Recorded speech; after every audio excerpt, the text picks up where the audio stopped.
Welcome to the training module Introduction to Effective Communication of the Erasmus Plus project ComEnt, developed by Archivio della Memoria's team.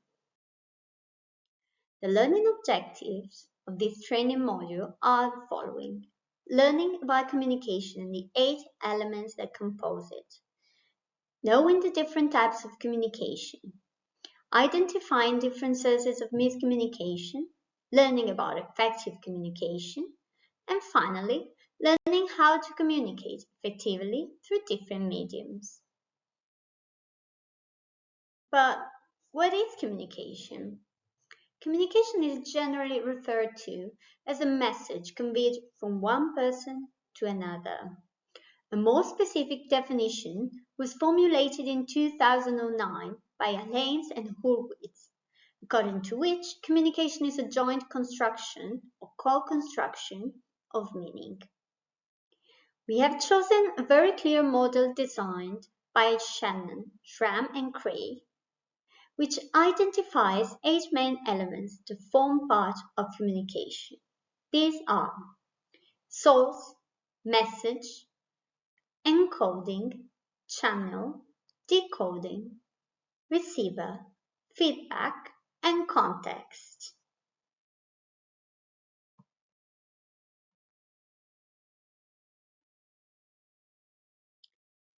We can also distinguish different kinds of communication. First of all, on a more general level, we have mass communication on one side and interpersonal communication on the other. Mass communication is basically messages directed to a large audience, while interpersonal communication is an interaction between individuals.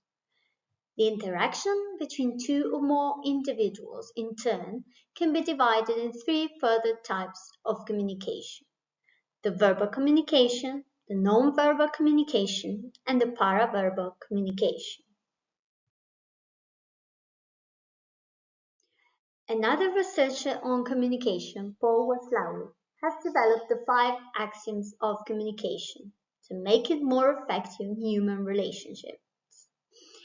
These are: the first axiom: it is impossible not to communicate. We are always communicating something, even if not intentionally.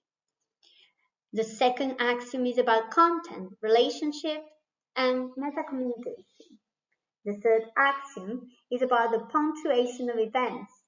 The fourth axiom is the coincidence of digital and analog communication. And the final 5th axiom is about symmetrical and complementary communicative exchanges. Of course, there are many sources of miscommunication, which can make interpersonal communication and relations difficult. First of all, language differences, which constitute a barrier to communication. Secondly, nonverbal misinterpretation. Then stereotypes and prejudices we may have, or the tendency to evaluate by assumption of similarity. High anxiety can be an obstacle to good communication as well. And finally, communication can be highly ineffective due to an incorrect choice of the medium we communicate with. Effective communication takes place only when the listener clearly understands the message that the speaker intended to send. Albert Mehrabian developed the so-called 7-38-55% rule for an effective communication. According to this rule, 55% of a message or a communication derives from non-verbal communication. 38% of this message or communication is paraverbal, and only 7% of the communication or message is verbal. As can be seen, the context and the way we say things has a much stronger impact than what we say. One has to learn how to manage these 3 levels effectively in order to be able to manage successful communication. Of course, the 5 axioms also play a key role in effective communication.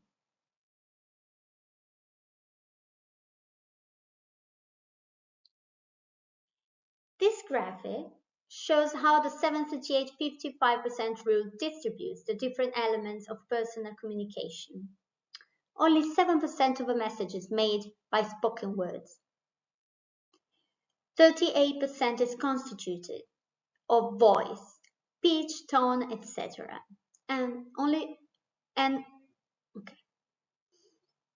This graphic shows how the 738-55% rule distributes to different elements of personal communication. Only 7% of the message is made by spoken words. 38% is constituted of voice, pitch, tone, etc. And 55% is body language.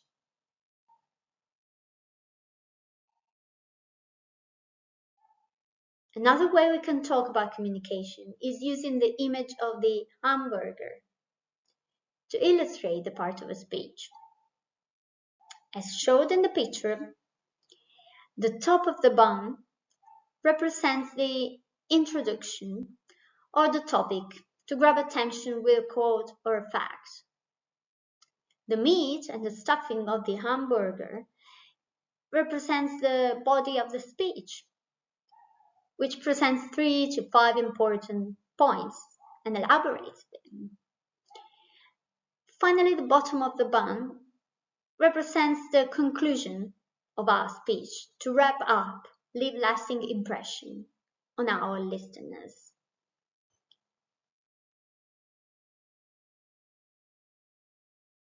We have many different mediums that we can use to communicate, such as emails, chat, phone calls, etc.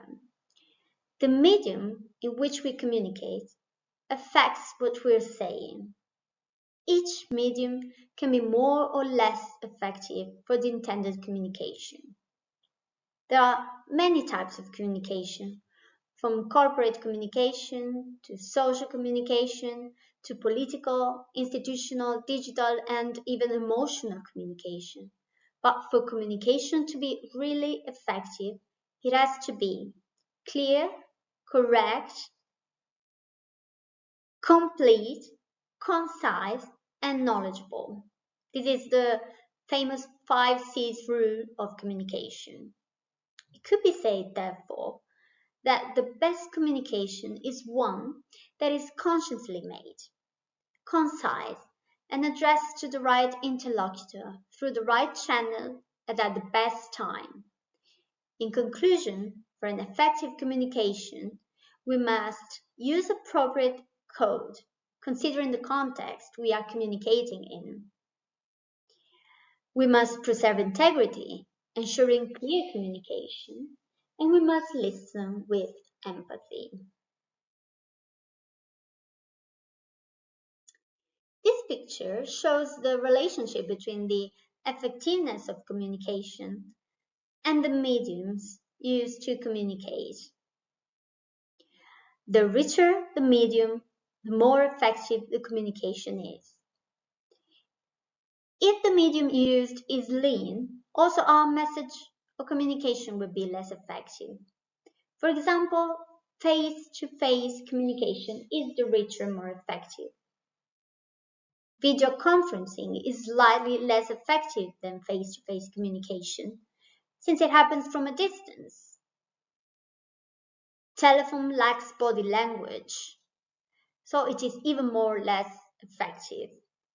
Unaddressed documents, such as bulk mail and posters, are lean mediums and allow for very little effective communication, since they are more impersonal and less direct than written, addressed documents such as letters and emails.